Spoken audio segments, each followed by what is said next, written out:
Hey, this is Father George Corrigan with some Sunday thoughts for the 13th Sunday in Ordinary Time. Pouring water, simple thing. We do it almost every day. Pour yourself a glass of water, pour some water in the sink. But, pouring water has significant rituals. For example, during the Mass. And most of the times you won't hear it because Sunday Mass, there's an offertory song. But as the priest adds some chalice, water to the wine to the chalice, as he pours on the water, it says, by the mystery of this water and wine, may we come to share in the divinity of Christ, who humbled himself to share in our humanity. Wow. I'd read that every Sunday out loud. And it points to 2 Peter chapter 1, verse 4, that as that promises that we have been gifted with grace and other things, so that very much that we can be, and we can share in that divine life of Christ.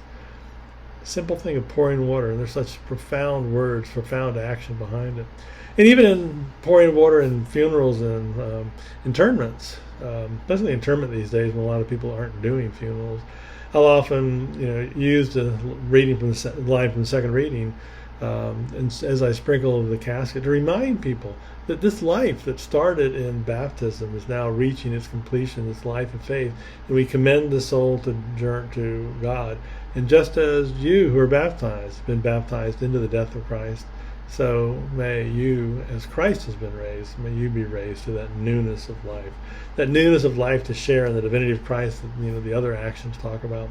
And those things are just part of our ongoing rituals, Catholics, but they all find their foundations in baptism.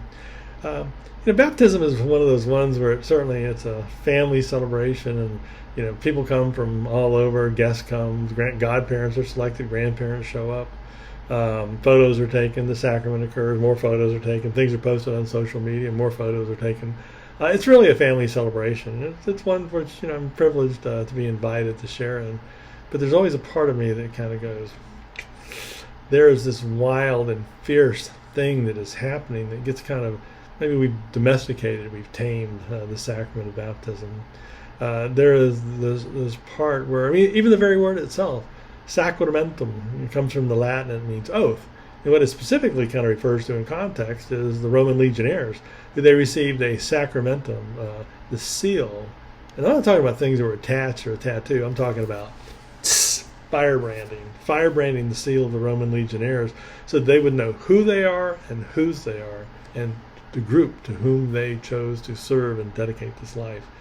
And in the ceremony of baptism, that same sort of, not firebranding, but that same seal is, in the older words of the liturgy before they just revised it, I claim thee for Christ. In Swahili, it's Nikudai kwa Christu. That word kudai is a very powerful word, only spoken by the chief. It's binding, it's life-forming, it's life-changing. Well, so too is I claim thee for Christ by the sign of the cross on the child's forehead. And then you're not alone in this. Parents and godparents trace that same sign on this child's forehead, because you're all in, you're committed to this. And the ritual goes on, this ritual that seals you to the covenant of God's love poured out into the world, that said, this is who you are, you're Christian, and this is whose you are, you belong to Jesus Christ.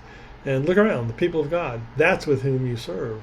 So it's who, whom, who's in, with whom.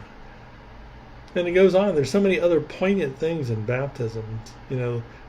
Seeing this white garment, it's but the outward sign of the inward dignity you've been given. And may, with the help of your parents and godparents and the whole people of God, may you bring that dignity unstained into everlasting life.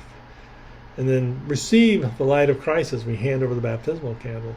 It's just, this amazing, this wild light is being passed on, this life-giving, this life eternal. And it's one of the ones that says, you have been enlightened by Christ in that newness of life. And once again, with the help of parents and godparents, may you bring this light unextinguished. And when Jesus comes again, may you go out to greet him with all the saints in heaven.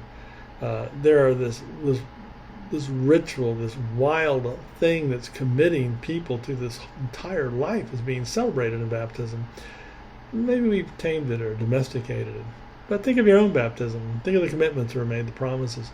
Think of the ones that you participated in.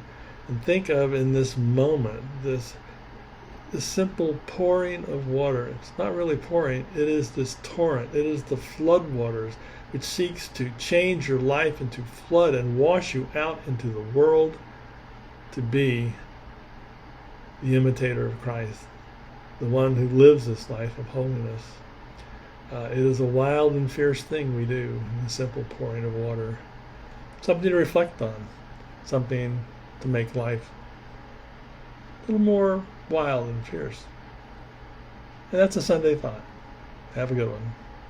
God bless.